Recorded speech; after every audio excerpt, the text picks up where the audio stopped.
اور یہ ہمارا پہلا حال اس میں بیان کیا جائے گا اس کائنات کی تخلیق سے پہلے کیا تھا، جب کچھ بھی نہیں تھا تو کیا تھا اس کے بارے میں بیان کیا جائے گا، اور یہ پورا بیان عربی زبان میں ہوگا اور میں انشاءاللہ اس کا ترجمہ اردو میں پیش کروں گا، ٹھیک ہے؟ تو آپ لوگ ابھی اسکرین پر دیکھیے۔ بسم الله نروي لكم قصة هذا الخلق. خلق الله الإنسان وخلق السماوات والأرض وما فيهن ومن فيهن، وكل شيء مشترك في تسبيح الله تعالى وتعظيمه والعبودية له.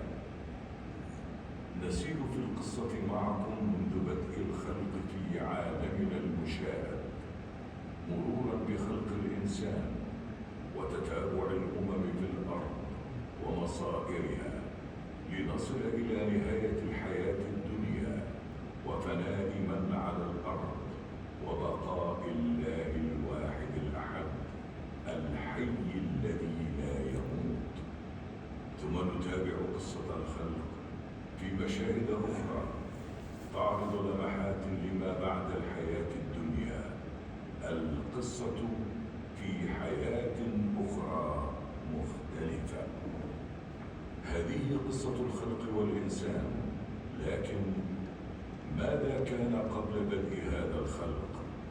كان الله ولم يكن شيء قبله سبحانه. هو الله الأول فليس قبله شيء، والآخر فليس بعده شيء. هو الله الذي لا إله إلا هو الملك القدوس السلام المؤمن المهيمن العزيز الجبار المتكبر، سبحان الله عما يشركون.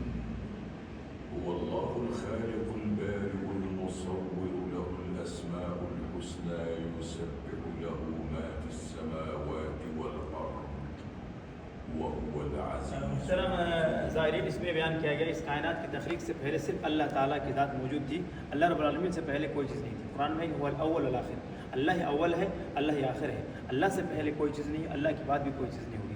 حدیث میں کان اللہ ولم یکن شیء قبلہ، اللہ رب العالمین موجود تھا، ہمیشہ سے موجود رہے گا، اور اللہ سے پہلے کوئی بھی چیز نہیں تھی۔ پھر اللہ رب العالمین نے اس کائنات کی تخلیق کی۔ ہم نیکسٹ حال میں اس کائنات کی تخلیق ابتدا کس طرح ہوئی اس کے بارے میں سنیں گے، آپ لوگ میرے ساتھ تشریف لائیں۔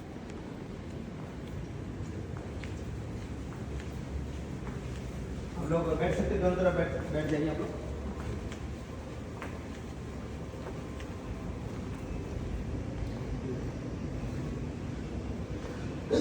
الله العرش وكان عرشه على الماء ثم استوى عليه سبحانه، وخلق القلم وقال له اكتب، فجرى القلم يكتب ما هو كائن إلى يوم القيامة.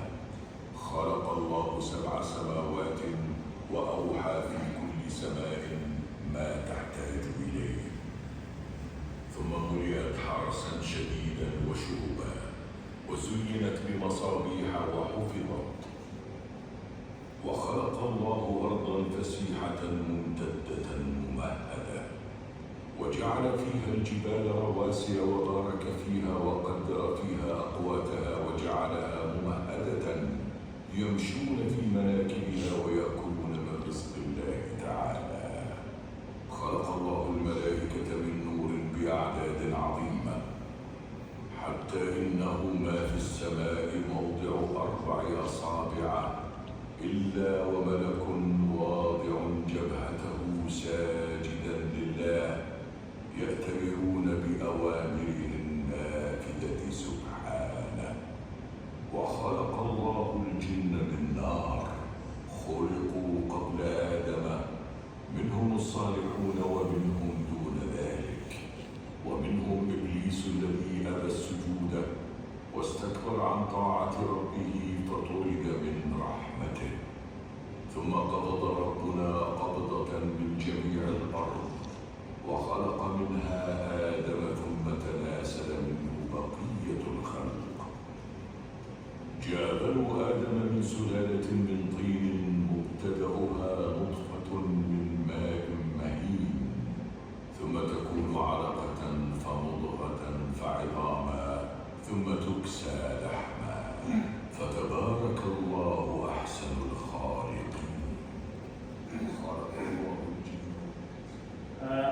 میں بیان کیا گیا کہ اللہ رب العالمین نے سب سے پہلے عرش کو پیدا کیا. عرش اللہ تعالیٰ کی سب سے بڑی مخلوق ہے. اس کے بعد اللہ رب العالمین نے قلم کو بنایا اور قلم کو کہا کہ قیامت تک ہونے والی تمام چیز کی تقدیر لکھ ڈالی.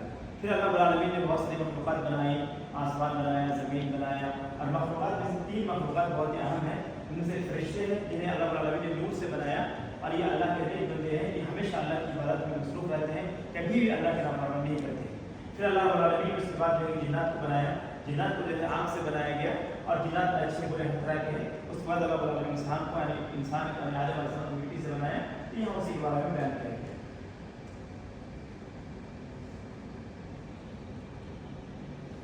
یہاں پر اللہ تعالیٰ کی مخلوقات کچھ نمونے ہیں, آپ لوگ ادھر آ کر دیکھ سکتے ہیں.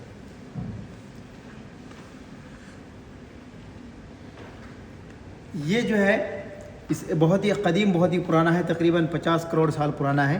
کیڑے وغیرہ کھا کر کے شکل بن گئی ہے. سیکنڈ نمبر میں شارک مچھلی کے دانت ہے, شارک مچھلی کے دانت ہیں. تھرڈ نمبر میں جو ہے کہ کیڑے کسی زمانے میں, بہت قدیم زمانے میں کیڑے رہتے تھے, اس کی شکل بن گئی ہے. چوتھے نمبر میں جو ہے وہ سمندر میں جھاگ جمع ہو کر کے شکل بن گئی ہے. عموماً جو ہے سمندر کے نیچے ہوتا ہے, لیکن یہ ریاض کے صحرا علاقہ میں ملا, جس سے لوگ اندازہ کرتے ہیں کہ ریاض کا علاقہ کسی زمانے میں جو ہے وہ سمندر تھا. ادھر بھی دیکھیں قیمتی وغیرہ پتھر ہیں.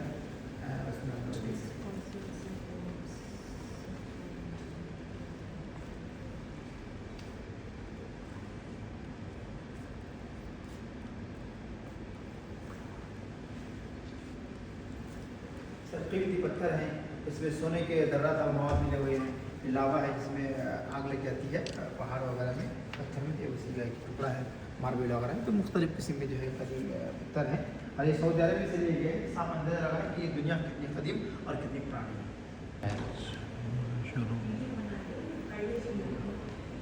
یہاں پر کرسی میں بیٹھ گئے.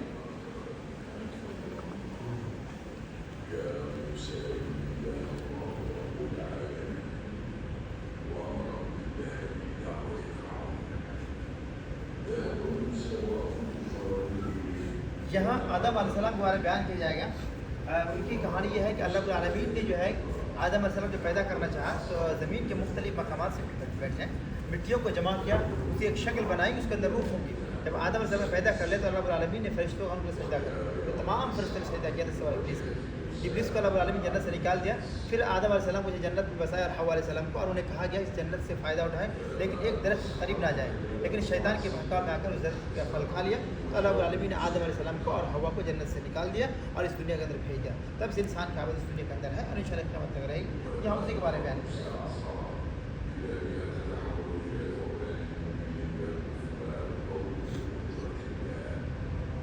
لما خلق الله آدم ونفخ فيه من روحه أمر ملائكته بأن يسجدوا تكريما له فسجد الملائكة كلهم أجمعون إلا إبليس لم يكن من الساجدين فطرد من رحمة الله ومن الجنة.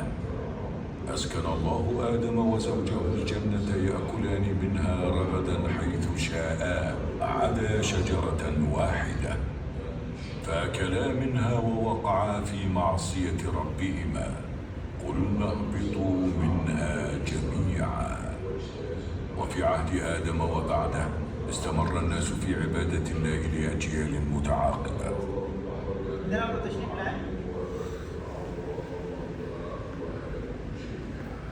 یہاں جو ہے کہ مختلف رنگ کے ریت ہیں اور بہت ہی قدیم, بہت ہی پرانے, تقریباً 20-25 کروڑ سال پرانے ہیں. ان کا رنگ دیکھیں, کوئی سرخ ہے, کوئی سفید ہے, کوئی سیاہ ہے.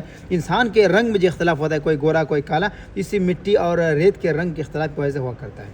اسے آپ لوگ دیکھ لیں.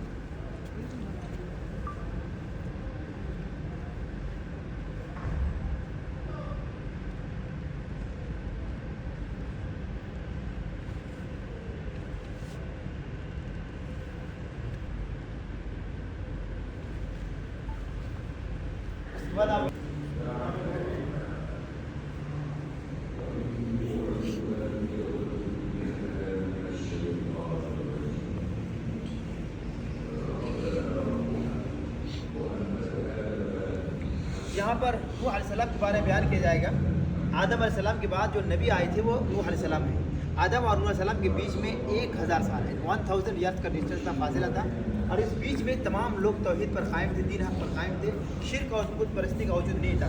پھر قوم نوح میں جب شرک کی ابتدا ہوئی تو اللہ رب العالمین نے نوح علیہ السلام کو بھیجا تاکہ اپنی قوم کو توحید کی دعوت دے۔ نوح علیہ السلام جو ہے کہ عراق میں بھیجے گئے تھے، 950 سال تک اپنی قوم کو توحید کی دعوت دیتے رہے، لیکن اس بیچ میں ان کی قوم نے ان کی نافرمانی کی، ان کی باتوں کو ماننے سے انکار کیا۔ اللہ رب العالمین نے کہا ایک بڑی کشتی تیار کریں، جب کشتی تیار ہوگی تو آسمان سے زبردست بارش ہوئی، زمین سے پانی کے چشمے پھوٹ پڑے اور ایک زبردست سیلاب آ گیا۔ تو اللہ رب العالمین نے کہا اس کشتی کے اندر مومنوں کو اور ہر مخلوقات کے دو جوڑے سوار کر لے جائے۔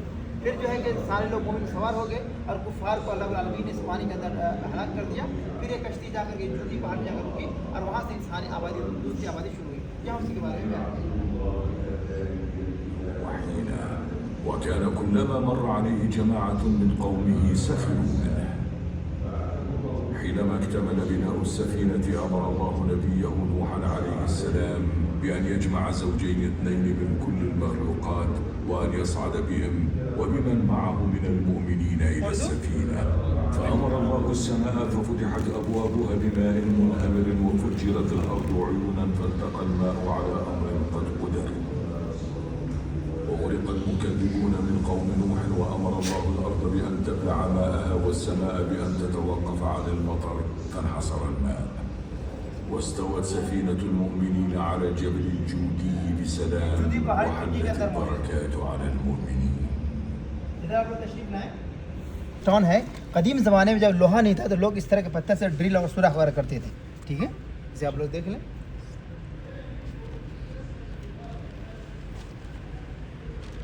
وہ جو ہے صالح ہیں، یہ انبیاء کرام ہیں جو نوح علیہ السلام کے بعد بھیجے گئے تھے۔ ادھر آپ لوگ بیٹھ جائیں، ادھر کرسی میں آپ لوگ بیٹھ جائیں۔ پھر اللہ رب العالمین نے ایک بہت ہی مشہور نبی خلیل اللہ اور تمام نبیوں کے باپ ابو الانبیاء ابراہیم علیہ السلام کو مبعوث فرمائے تھے، ان کے بارے میں بیان کیا جائے گا۔ ابراہیم کی مختصر کہانی یہ ہے کہ انہیں اللہ رب العالمین نے عراق میں مبعوث فرمائے، انہوں نے اپنی قوم کی توحید کی دعوت دی، لیکن ان کی قوم نے ان کو جھٹلایا۔ ایک بار یہ ہوا کہ ابراہیم علیہ السلام جو ایک صنم خانے میں داخل ہوئے اور وہاں بتوں کو کہا کہ تم لوگ بولتے کیوں نہیں ہو؟ جب کوئی جواب نہیں ملا تو ابراہیم علیہ السلام نے تمام بتوں کو توڑ دیا سوائے ایک بت کے۔ پھر جب ان کی قوم کو پتہ چلا ابراہیم نے حرکت کی تو لوگ کافی ناراض ہوئے، کافی غصے میں آئے اور ایک زبردست آگ کا انتظام کیا، اس آگ میں ابراہیم علیہ السلام کو ڈال دیا گیا، لیکن اس آگ نے ان کو کوئی نقصان نہیں پہنچایا بلکہ آگ ان کی ٹھنڈک بن گئی۔ قرآن میں ہے کہ یا نار کونی بردا وسلاما علی ابراہیم، آگ تو ٹھنڈک بن جائے۔ تو پھر بعد میں اللہ رب العالمین نے ابراہیم علیہ السلام کو فرمایا کہ وہ عراق سے ہجرت کر کے شام چلے جائیں۔ پھر شام سے رب العالمین نے کہا وہ اپنی بیوی حاجرہ کو اور اپنے بیٹے اسماعیل علیہ السلام کو جو ہے ایک غیر آباد زمین میں رکھ کر کے آئے، یعنی مکہ میں۔ اس وقت مکہ میں نہ پانی کا بندوبست تھا، نہ انسانی کوئی آبادی تھی، نہ کھانے کا کوئی بندوبست، لیکن اللہ کے حکم سے وہاں جو ہے زمزم کا کنواں جاری ہوا۔ پھر اس کے بعد جو ہے کہ وہ لوگ وہاں آ کر بسنے لگے۔ پھر بعد میں رب العالمین نے ابراہیم علیہ السلام کو فرمایا کہ وہاں ایک گھر کی تعمیر کریں، تو ابراہیم اور اسماعیل مل کر کے جہاں زمزم کا کنواں ہے اسی جگہ جو ہے خانہ کعبہ کی تعمیر کی۔ پھر جو یہ گھر جو ہے کہ پوری دنیا کا مرکز بن گیا اور لوگ اس گھر کی عبادت آنے لگے۔ تو یہاں اسی کے بارے میں بیان کیا جا رہا ہے۔ محرقة كبيرة وألقوا فيها لكن الله نجاه وأمر النار بأن تكون عليه بردا وسلاما. وعلى الرغم من تلك المعجزة البينة استمروا في تكذيبه، فهاجر إلى الشام طلبا لرضا الله ثم جعل في الأرض حتى أخذ زوجه هاجر ووليده الصغير إلى واد غير ذي زرع.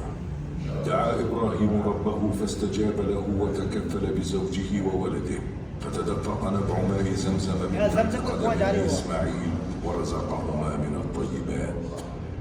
وأمر الله إبراهيم وولده إسماعيل ببناء البيت الحرام. مع مرور الوقت أصبح الوادي عامرا بالحياة وتحققت دعوة إبراهيم عليه السلام واستمرت قصة الخلق. کاٹتے ہیں جب انسان کے پاس لوہا نہیں تھا، یہ بھی سیم پتھر سے کلہاڑی بناتے ہیں۔ پھر جو ہے کہ ابراہیم علیہ السلام کے بعد جو ہے جاری رہا۔ ابراہیم علیہ السلام کے دو بیٹے تھے، اسماعیل اسحاق۔ اسماعیل علیہ السلام کے خاندان سے ہمارے نبی تھے، یعنی اسحاق کے خاندان سے، یعنی جتنے بھی نبی بھیجے گئے تھے ابراہیم علیہ السلام کے بعد تمام کے تمام اسحاق علیہ السلام کے خاندان سے تھے۔ یہاں چند نام دیکھ سکتے ہیں، جیسے لوط علیہ السلام ہے، اسماعیل ہے، اسحاق ہے، یعقوب ہے، یوسف ہے، شعیب ہے، ایوب ہے، یونس، ذوالکفل علیہ السلام۔ یہاں آپ لوگ بیٹھ جائیں۔ پھر اللہ رب العالمین نے بنی اسرائیل کے ایک بہت ہی مشہور نبی جن کا ذکر قرآن میں 135 پر آیا ہے اور جنہیں کلیم اللہ کہا جاتا ہے، ان کے بارے میں بیان کیا جائے گا۔ وہ کون ہے؟ کلیم اللہ موسیٰ علیہ السلام، یہاں ان کے بارے میں بیان کیا جائے گا۔ موسیٰ علیہ السلام کی مختصر کہانی یہ ہے، اللہ رب العالمین نے موسیٰ علیہ السلام کو جو ہے کہ فرعون کو دین کی دعوت دینے کے لیے اور بنی اسرائیل کی ہدایت کے لیے بھیجا۔ جب موسیٰ علیہ السلام جو ہے کہ فرعون کے پاس دعوت لے کر آئے، فرعون نے جھٹلایا اور کہا کہ میں ہی رب ہوں، میرے علاوہ کوئی رب نہیں، اور موسیٰ علیہ السلام کہا تم جادوگر ہو۔ اور ان کا مقابلہ کرنے کے لیے فرعون نے مختلف ممالک سے مختلف جگہوں سے جو ہے جادوگر کو بلا گیا، بڑے بڑے ماہر جادوگر آئے، تو اللہ رب العالمین نے موسیٰ علیہ السلام کو فرمایا کہ وہ لاٹھی پھینکی۔ جب لاٹھی پھینکی تو سب سے بڑا سانپ بن گئی وہ لاٹھی، اور ان کے تمام جادو کو نکل گیا۔ اس سے جو ہے کہ فرعون کافی اس سے جادوگر جو ہے کافی حیران ہو گئے، اور وہ مان گئے کہ موسیٰ علیہ السلام جو اللہ کے نبی ہیں، یہ جادوگر نہیں ہو سکتے۔ پھر سب تمام جادوگر جو ہے اس وقت موسیٰ علیہ السلام دیوان لے کر گئے۔ اس سے فرعون کافی ناراض ہوا کہ بعد میں اللہ رب العالمین نے موسیٰ علیہ السلام کو فرمایا کہ اپنی قوم بنی اسرائیل کو لے کر مصر سے نکل جائے۔ جب مصر سے نکل رہے تھے فرعون بھی ان لوگوں کا پیچھا کر رہا تھا اپنی فوج کے ساتھ۔ سامنے جب سمندر آ گیا تو اللہ رب العالمین نے موسیٰ علیہ السلام کو فرمایا کہ اس سمندر میں لاٹھی ماری۔ جب لاٹھی ماری تو جو ہے کہ وہ راستہ بن گیا، اور موسیٰ علیہ السلام اور بنی اسرائیل جو ہے کہ اس سے گزر کر نکل گئے۔ اور جب فرعون نے گزرنا چاہا تو اللہ رب العالمین نے فرعون اور اس کی فوج کو اس کے اندر ڈبا دیا۔ یہ ان کے مختصر کہانی۔ ثعبان مبين. فلم يكن من فرعون إلا أن اتهم موسى بالسحر، وجاء بأمهر السحرة لمواجهة موسى أمام أعين الناس. فلما ألقى السحرة حبالهم وعصيهم استرهبوهم وجاءوا بسحر عظيم.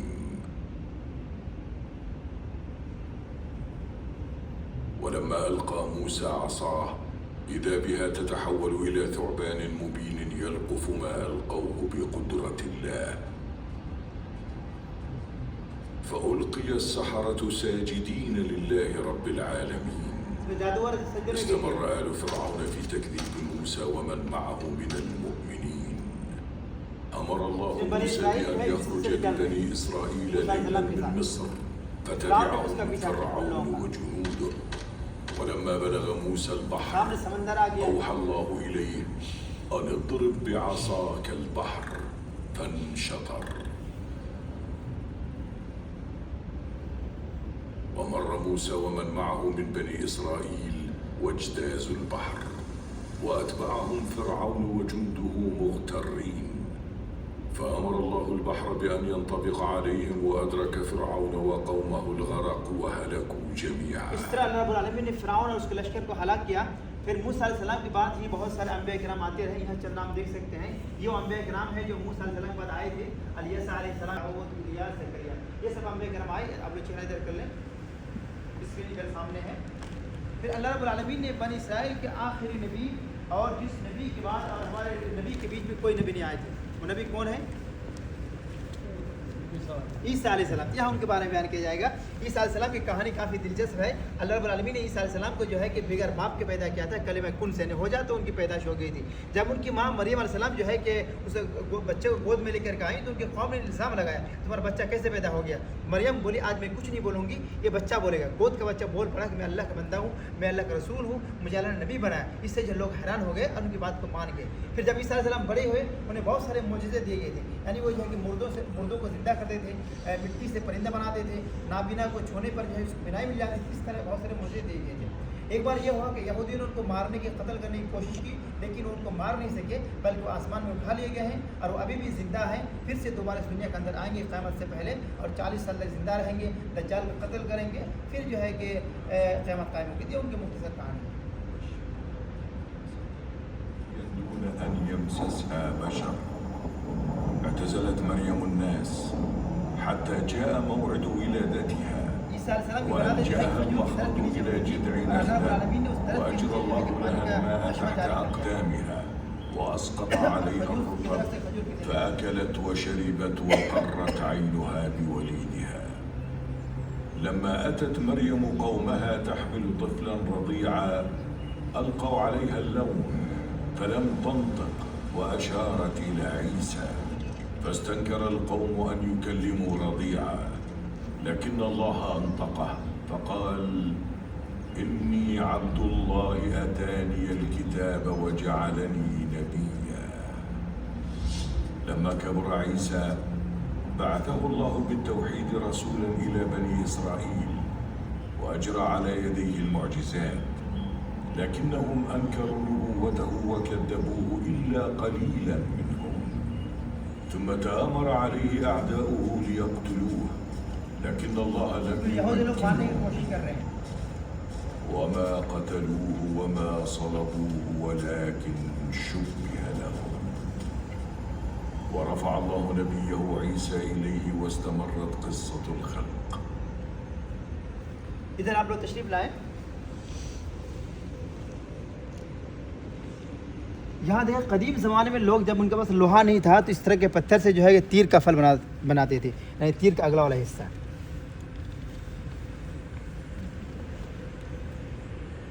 پھر اس کے بعد جو ہے کہ ہم لوگ آخری نبی محمد صلی اللہ علیہ وسلم کے بارے میں جانیں گے. ذرا آپ لوگ تشریف لائیں.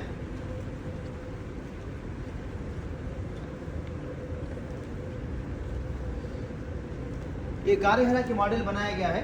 ہمارے نبی صلی اللہ علیہ وسلم جو ہے کہ نبوت سے پہلے غار ہرا میں جاتے تھے اور اس میں کئی راتیں ٹھہرتے تھے، اللہ کی عبادت میں مصروف رہتے تھے. اور غار ہرا میں تھے کہ اللہ العالمین نے جبرائیل علیہ السلام کو بھیجا اور سورہ الق کی چند آیتیں نازل ہوئی. ادھر آپ لوگ بیٹھ جائیں. جہاں جو ہے کہ نبی صلی اللہ علیہ وسلم کے بارے میں جاننے دیا جائے گا. اس کے بعد جو ہے کہ ہمارے نبی صلی اللہ علیہ وسلم جو ہے اپنے چاچا ابو طالب کی پرورش میں رہے اور آخر تک انہیں کی تربیت میں رہے. پھر 40 سال کی عمر میں جو ہے نبی بنائے گئے اور نبی بننے کے بعد جو ہے 13 سال تک مکہ کے اندر جو ہے کہ توحید کی اور دین اسلام کی دعوت دیتے رہے. اس بیچ میں بہت سارے لوگوں نے اسلام قبول کیا، لیکن اکثر لوگوں نے جو ہے کفر کیا اور کافی ستائے. جب ان کا ظلم بڑھ گیا تو اللہ العالمین نے نبی صلی اللہ علیہ وسلم فرمایا کہ وہ مکہ سے ہجرت کر مدینہ چلے جائیں. جب مدینہ آئے تو مدینہ کے لوگوں نے بڑی تعظیم کی، بڑی عزت کی اور وہاں کے لوگوں نے اسلام قبول کیا. اور لیکن اس بیچ میں جو ہے کفار کے ساتھ بہت ساری جنگیں ہوئی اور ان جنگوں میں اللہ العالمین نے مسلمانوں کو فتح اور نصرت عطا کی. پھر 8 ہجری میں جو ہے کہ مکہ فتح ہو گیا. جب مکہ فتح ہو گیا تو تمام میں جو ہے کہ مکے والے اسلام قبول کر لیے اور دوسرے قبائل کے لوگ فوج در فوج اسلام میں داخل ہو گئے. اس طرح جو ہے کہ بڑے پیمانے میں لوگ اسلام قبول کر لیے اور پورے جزیرۃ العرب میں اسلام پھیل گیا. جب دین مکمل ہو گیا تو ہمارے نبی صلی اللہ علیہ وسلم اس دنیا سے انتقال فرما گئے. یہ ان کی مختصر ولم يسجد لصنم قط. اصطفى الله محمدا صلى الله عليه وسلم فحين كان في خلوته بغار حراء أوحى إليه قوله تعالى اقرأ باسم ربك الذي خلق.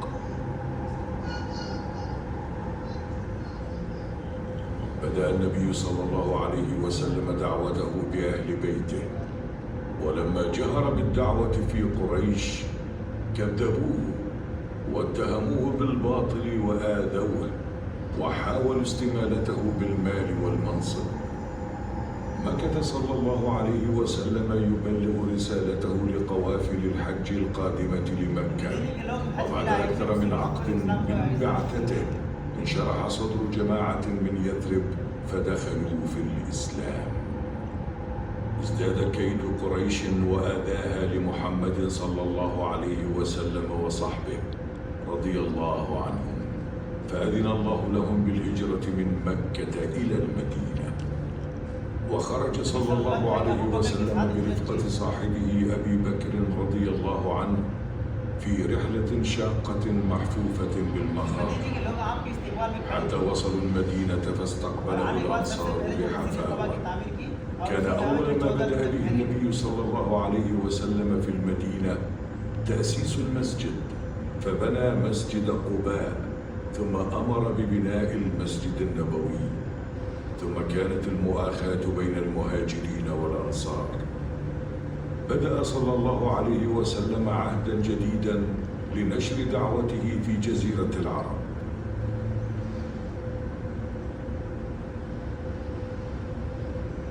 لكن كفار مكة كانوا له بالمرصاد فدخلوا معه في عدة فنصره الله عليهم.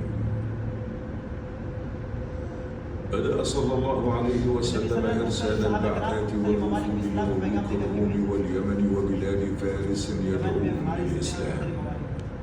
فتحت مكة فصارت في أيدي المسلمين بلا قتال، وتكرم النبي صلى الله عليه وسلم فعفى عن أهلها. وبعد الفتح توالى دخول القبائل العربية في دين الله أفواجا. أدى النبي صلى الله عليه وسلم الأمانة وبلغ رسالة ربه وظهر كمال خلقه فكان رحمة للعالمين.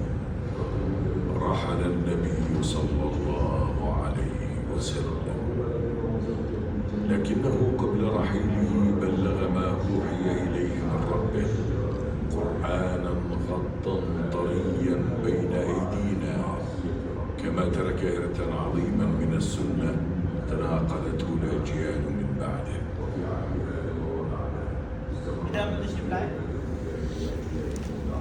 یہ قرآن کریم کا بہت ہی قدیم پرانا نسخہ ہے جسے عثمان بن عفان نے نسخہ بنایا تھا، اسی کی ایک کاپی ہے. اس کی اصل کاپی ترکی کے اندر موجود ہے. عثمان بن عفان کا بنایا ہوا نسخہ، اسے آپ لوگ دیکھ سکتے ہیں.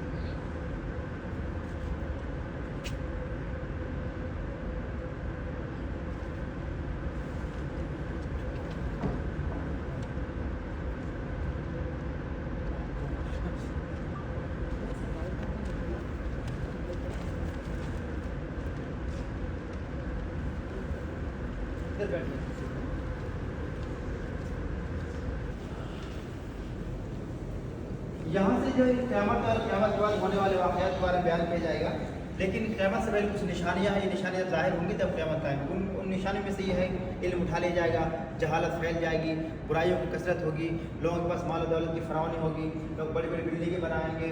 پھر جو ہے کہ دجال کا ظہور ہوگا، عیسیٰ علیہ السلام نازل فرمائیں گے. پھر مہدی علیہ السلام کا ظہور ہوگا، دجال کے قتل، عیسیٰ علیہ السلام دجال کا قتل کریں گے، یاجوج ماجوج کا ظہور ہوگا. پھر آخر میں جو ہے قیامت مغرب سے سورج طلوع ہوگا، اس کے بعد جو ہے کہ قیامت قائم ہوگی. تو یہ سب نشانیاں ہیں. یہ نشانیاں ظاہر ہونے کے بعد قیامت قائم ہوگی. لیکن قیامت جو ہے سب سے برے لوگوں پر قائم ہوگی.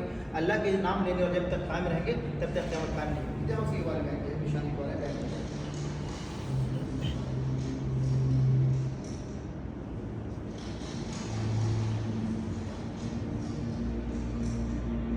وتستمر الحياة بعد النبي صلى الله عليه وسلم، ويتعاقب البشر جيلا بعد جيل، ما بين محسن في عمارة الأرض ومقصر ومسيء، ويريهم الله آياته في الآفاق، ويصرف الأقدار ويقلب الليل والنهار، وينعم على الناس باكتشافات واختراعات، ويخلق ما لا تعلمون.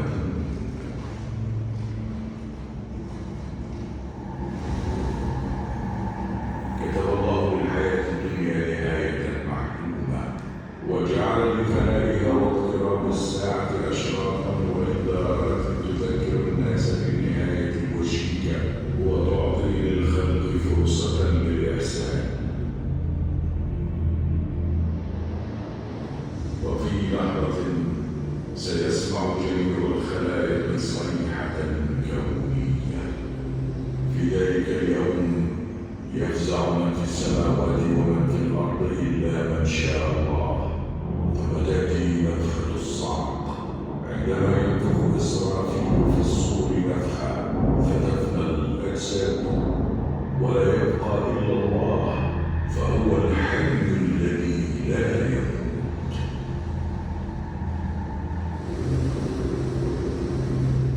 إنه مستقبل آت يقول لكل عاقل: الدنيا قصيرة فاستثمرها، واسعى فيها بهمة وتفاؤل، اترك بصمة إحسان في الحياة، ولا تتوقف عن العمل المثمر.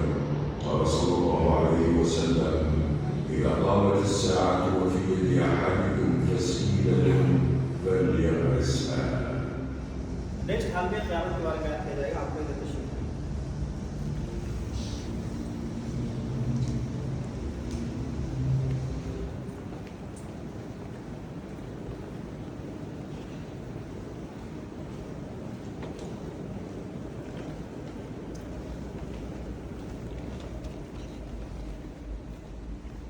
ادھر آپ لوگ کھڑے ہو جائیں. قرآن اور احادیث میں ہے کہ اسرافیل علیہ السلام جو ہے 2 بار سور پھونکیں گے. جب پہلی بار سور پھونکیں گے تو تمام مخلوقات جو ہے کہ فنا ہو جائے گی سوائے اللہ کی ذات کی. پھر جب دوسری بار سور پھونکیں گے تو تمام مخلوقات جو ہے قبر سے زندہ ہو جائیں گے اور میدان حشر کے لیے جا رہے ہوں گے. جہاں اسی بارے میں بیان کیا جائے گا. میدان حشر جو ہے اسی دنیا کے اندر قائم ہوگا، یعنی ارض شام میں. يأمر ربنا جل وعلا إسرافيل أن ينفخ في الصور نفخة البعث، وفي أقل من طرفة عين تتشقق الأرض فتخرج الأجساد تدب فيها الحياة. يوم تشقق الأرض عنهم سراعا ذلك حشر علينا يسير. قال صلى الله عليه وسلم: أنا سيد ولد آدم ولا فخر، وأنا أول من تنشق الأرض عنه يوم القيامة ولا فخر، وأنا أول شافع وأول مشفع ولا فخر، ولواء الحمد بيدي يوم القيامة ولا فخر. پھر میدان حشر کا منظر کیا ہوگا اس کے بارے میں نیکسٹ حال میں بیان کیا جائے گا. ادھر آپ لوگ تشریف لائیں. یہ اسے قبر کے لیے بنایا گیا ہے کہ اسے قبر سے لوگ اٹھیں گے میدان حشر میں, اسی وجہ سے اس کو رکھا ہے. ادھر آپ لوگ کھڑے ہو جائیں. حشر کا دن جو ہے کہ بہت ہی ہولناک, بہت ہی خطرناک دن ہوگا. اس دن لوگ کافی پریشان ہوں گے, غم میں مبتلا ہوں گے. سورج بالکل قریب ہوگا, نفسی نفسی کا عالم ہوگا, لوگ پسینے میں شرابور ہوں گے. لیکن جو مومنین ہوں گے ان کے لیے پریشانی نہیں ہوگی, وہ اللہ رب العالمین کے عرش کے سائے کے نیچے ہوں گے اور انہیں محسوس ہوگا یہ دن بہت ہی مختصر ہے, حالانکہ یہ دن کافی لمبا ہوگا, تقریباً 50,000 سال کے برابر. تو یہاں اسی کے بارے میں بیان کیا جائے گا. له الناس وذلك يوم مشهود وفي ذلك اليوم تدنو الشمس من الخلائق ويطول الموقف على الناس ويمر على المؤمنين كمقدار الصلاة المكتوبة ويظلهم الله في ظله. الجميع في سكون تام لا يتكلمون إلا من أذن له الرحمن ورضي له قولا. پھر جو ہے اس مصیبت کے دن سے ہمیں نجات کیسے ملے گی اس کے بارے میں نیکسٹ حال میں بیان کیا جائے گا. ادھر آپ لوگ تشریف لائیں.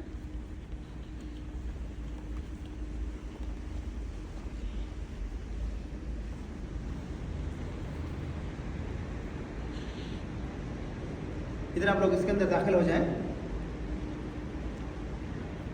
حشر کے دن جو ہے کہ لوگ کافی پریشان ہوں گے.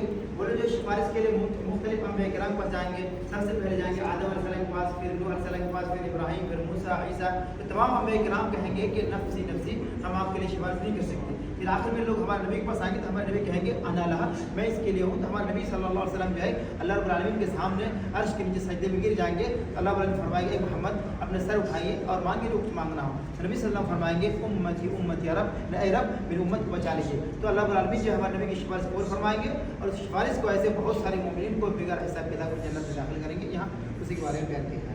يأتون محمدا صلى الله عليه وسلم قال فأنطلق فآتي تحت العرش فأقع ساجدا لربي عز وجل ثم يفتح الله علي من محامده وحسن الثناء عليه شيئا لم يفتحه على أحد قبلي ثم يقال يا محمد ارفع رأسك سل تعطى واشفع تشفع فأقول أمتي يا رب فيقال يا محمد أدخل من أمتك من لا حساب عليهم من الباب الأيمن من أبواب الجنة وهم شركاء الناس فيما سوى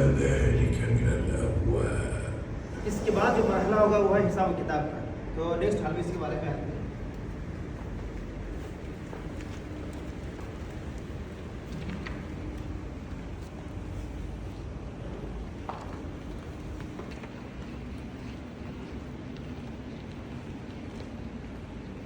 جیسے قرآن اور حدیث میں ہے کہ تمام انسان کے اعمال تولے جائیں گے اور جن کی نیکیاں زیادہ ہوں گے جنت میں جائیں گے اور جن کی برائیاں زیادہ ہوں گی وہ جہنم میں جائیں گے.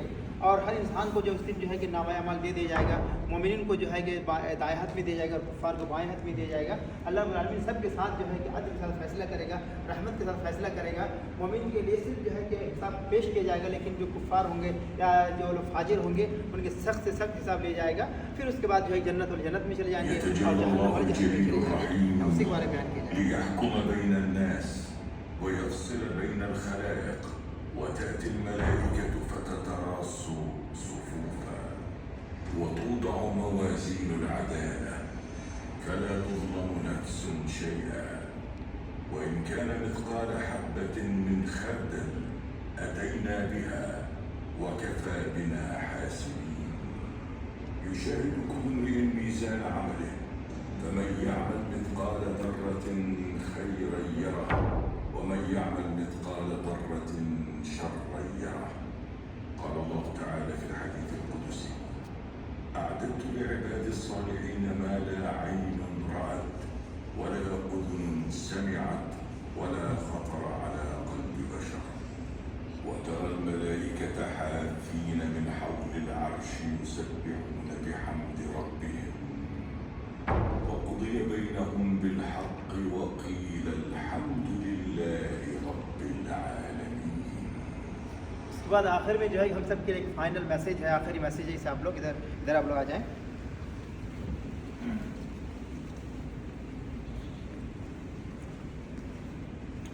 ادھر بیٹھ جائیں، کچھ لوگ ادھر بیٹھ جائیں. فصول من قصة الخلق تعرض لمحات سريعة من تاريخه تريك عظمة الله في تتابع خلقه وتنوعهم وتدبيره لهم، وتدعوك لتكون فردا منسجما مع الخلائق في كون الله المسبح بحمده، ولتكون محسنا لخلقه عامرا لدنياه بما يسعد وينال به رضوان الله، وتقول حينها مع أهل الجنة في الجنة: الحمد لله الذي صدقنا وعده وأورثنا الأرض نتبوأ من الجنة حيث نشاء فنعم أجر العاملين. محترم سامعین کرام، خلاصہ کلام یہ ہے کہ یہ دنیا فانی ہے، یہ دنیا ختم ہو جائے گی اور ہم سب کو اللہ کے پاس جانا ہے.